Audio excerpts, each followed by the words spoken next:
So, hello everyone. My name is Yusuke Sugano, and as the first talk in this dedicated gaze session, I would like to present a basic gaze estimation technique, and we want to propose a solution to the very fundamental issue, which can be potentially related to all researches presented in this session, what we call calibration drift. So, this is a joint work with Andreas, and we are from Max Planck Institute for Informatics, Germany. So, as can be seen, the fact that we have a dedicated gaze session here, gaze is a rich source of information about the target user. So, application scenarios of gaze information have a huge potential, including live logging applications or quantified self applications or activity recognition for contextual computing. And our motivation here is to bring this kind of eye tracking techniques, especially this kind of wearable mobile eye tracking techniques into our daily life, assuming a situation where we can use this kind of wearable eye tracking techniques in a very casual manner, as if we use glasses in our daily life. But even for the state-of-the-art eye tracking techniques, there is a fundamental issue, what we call calibration drift. So basically, almost all of the gaze estimation techniques require some sort of calibration in the beginning to find the mapping to estimate where the user is looking at in the scene video in a wearable setting. But even for the state-of-the-art techniques, it is not an easy task to maintain the performance of this mapping calibration during mid or long-term use. So if the user is using this kind of wearable devices for day or week-long situations, users typically need to perform this calibration frequently to maintain the performance, which significantly reduces the practicability of this kind of wearable eye tracking techniques. So if you need to perform calibration for every 30 minutes, maybe you don't want to use this kind of eye trackers in a daily life, right? So our goal in this work is to present a novel concept of self-calibration, a technique to maintain the calibration performance without requiring the users to perform any explicit calibration actions.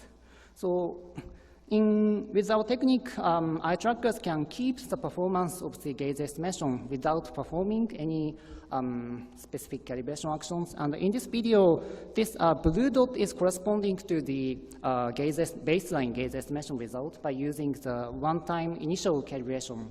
And this red dot is corresponding to our method using a self-calibration approach. And this white cross is corresponding to the ground truth gaze position.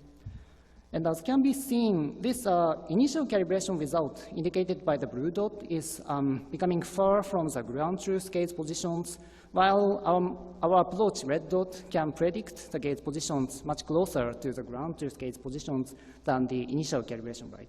And to achieve this situation, our technique does not require any explicit calibration, as I said.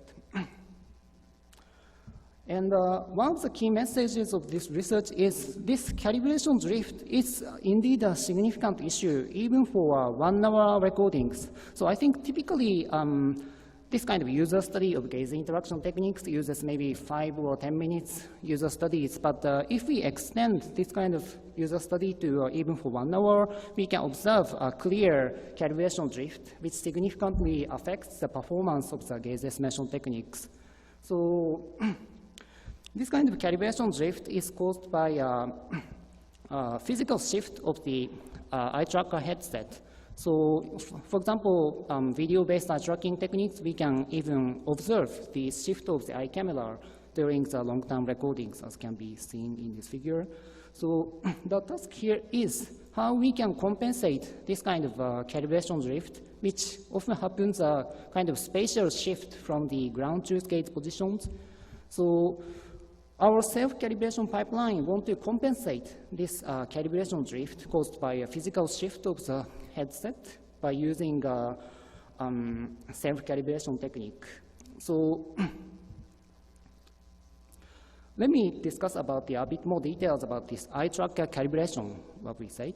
And calibration refers to a task to find the mapping from the eye observations to the scene camera For our wearable mobile setting, we have some eye tracking sensors. So basically, for what kind of how to say, no matter what kind of eye tracking sensors you use, basically we need to find the mapping from the signals corresponding to the eye position or eye movement to the exact position in the scene camera, which is corresponding to which area or which object the target user is looking at, right?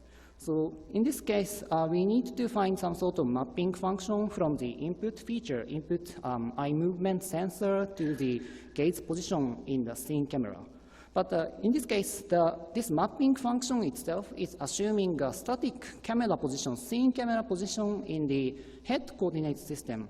So as I said, if the eye tracking headset is drifted from the initial position, basically the mapped gaze position is not corresponding to the same physical position in the physical world space anymore. So basically, if the device moves, we need to do the calibration again to get this mapping to the physical space. Right? So usually, most of the gaze estimation techniques require some knowledge about the gaze target positions in a scene camera to do this mapping from the eye observations to the gaze positions. And usually, we need to show some sort of gaze target to the user to perform this calibration, which is, of course, not practically possible when you are using this kind of eye trackers in a casual daily life environment. So our self-calibration idea tries to do this calibration to compensate the calibration drift issue without using this kind of physical gaze target shown to the user. So the basic idea is to predict where the target user is looking at in the scene video in a purely bottom-up manner, just from the scene video using visual saliency. So in this work, we present a discussion about two different calibration strategies. So practically speaking, at least we can assume that we have a knowledge about the initial calibration performed by the target user. So in this case, we want to keep this initial calibration performance by using this self-calibration approach, using the recorded video itself as a kind of data to find the shift from the initial calibration. But for some application scenarios, of course, this existence of the initial calibration itself can be a technical limitation to say, for example, if we want to apply this kind of wearable eye tracking techniques to small kids, then we don't want to perform this kind of calibration for each time, right? So in this case, our self-calibration approach can be also applied to the cases where there is no information about the initial calibration. And in this case, our technique established this mapping without relying on any specific calibration data. And also, our approach can be generalized into technically any kinds of eye tracking techniques, and we examine this self-calibration approach by using two different mobile eye tracking techniques. One is a video-based eye tracking, where the input feature is detected pupil positions in eye-facing camera. And another thing is EOG-based eye tracking, which measures the corneal retinal standing potential, which is basically corresponding to the relative eye movement of the eyeball. So yeah, we show this self-calibration approach can help both cases in a practical setting. So as I said, the key idea here is using visual saliency to predict where the target user is looking at in a scene video. So this visual saliency is based on biological fact that we humans tend to look at visually salient regions in a scene. Like in these figures, maybe you would look at the red traffic sign in the left figure, or that gorilla face in the right figure, maybe. And there are a lot of computer vision-based techniques to predict this kind of visual saliency maps of images or videos by using, in the case, both biologically plausible bottom-up features, like if there is a red region in a green background, humans tend to look at this salient color in the scene.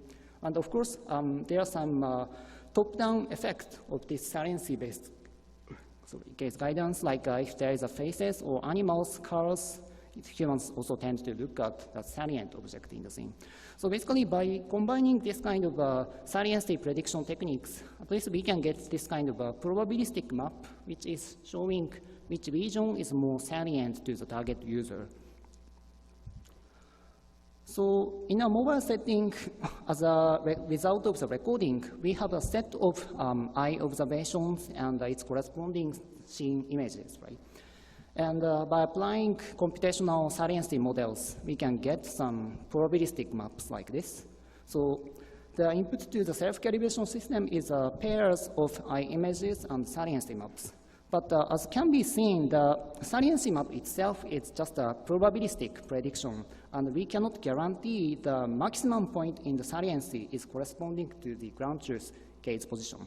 But the basic idea is if we have a set of observations, eye images and saliency maps, by assuming there is a one-to-one correspondence between eye feature to the gaze position, we can somehow optimize the mapping function so that estimated gaze position is related to the saliency maps.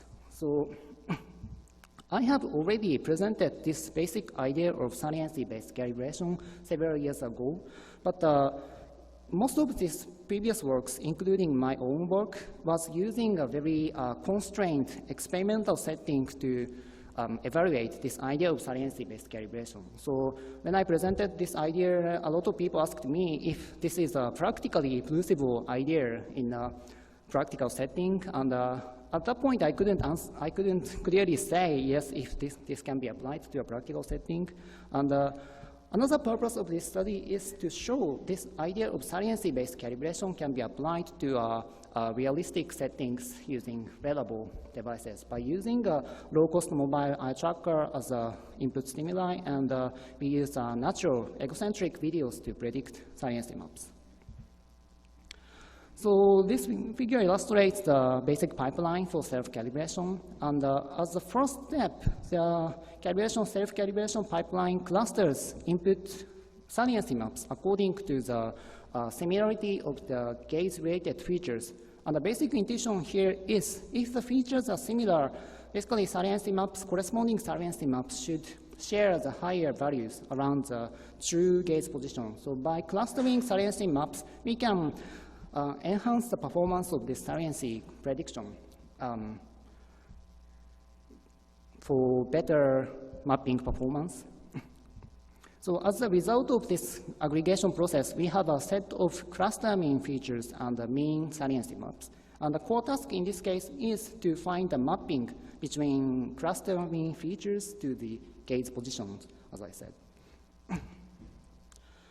And in our implementation, we used two bottom-up models and two top-down object detection models, face and person.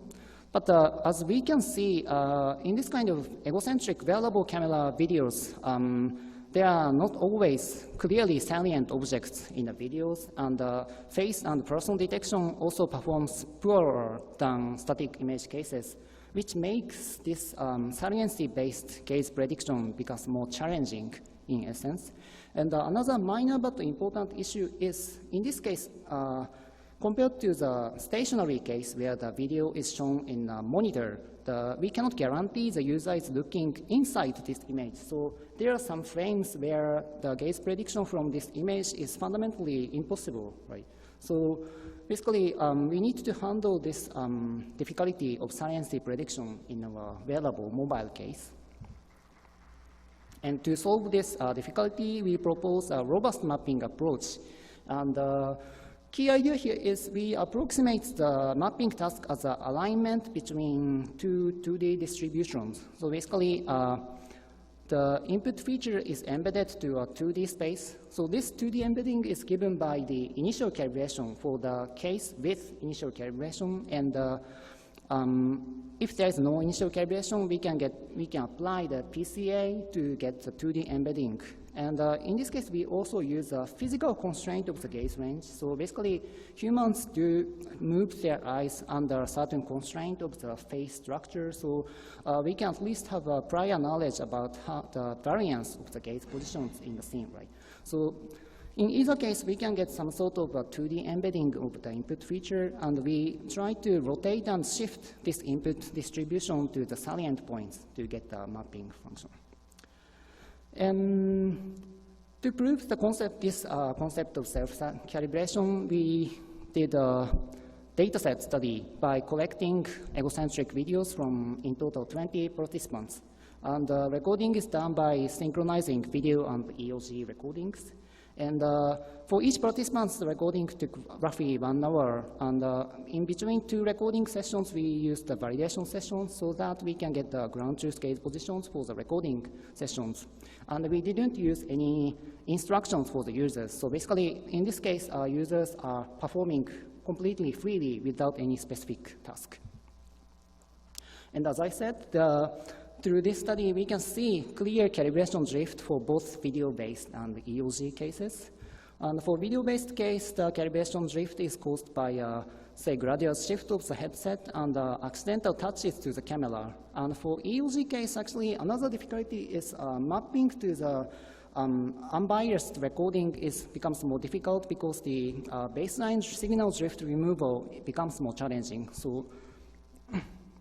And for the video-based tracker, we can see also, although in the beginning, the performance of the initial calibration is relatively well, but at the end of the 1 hour recording, we can see the performance is much worse than the self-calibrated cases. And given the initial calibration, our approach can perform much better than the initial calibration result, which drifted. And without using the initial calibration, the self-calibration approach can perform almost the same as the initial calibration. And for EOG case, as I said, recording sessions becomes more difficult to get the mapping, but the self-calibration approach can help this mapping for the recording sessions. Okay, so as a take-home message, we show this self-calibration approach using visual saliency is valid for real-life egocentric recordings, and we studied this calibration drift issue using a large-scale dataset consist of naturalistic egocentric videos, and we proposed 2 different strategies for self-calibration scenarios. Thanks, and I'm happy to answer questions. All right, thank our speaker. If there are any questions,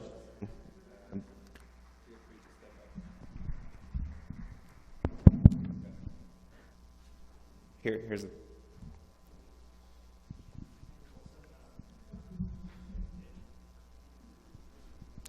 Here, use this one. Well, there we go. That's better. So, yeah, I'm Andy Wilson from Microsoft Research. Correct me if I'm wrong, your mapping function is linear in nature? It depends on the input technique, actually. So, for example, for the video-based case, the baseline mapping function is nonlinear. But to get the robust mapping, we approximate this nonlinear mapping by combining the initial calibration and the compensation function. But the compensation function is linear, is that right? Yeah. Yeah. Okay, so can you justify that? Sorry? Can you justify why that's an appropriate representation? This is partly based on the observation we could make using this data collection study. So basically, for the video-based case, we could observe the shift from the initial calibration result can be modeled as a 2D shift from the initial estimation result. So, as I said, I think, of course, this also depends on the input technique, and potentially, of course, this can also depend on the position of the camera or some physical setup of the eye tracking headset. So, yes, I think that is really a good question, and as a future work, maybe we need to investigate whether this can be extended to more challenging cases where this linear mapping does not hold.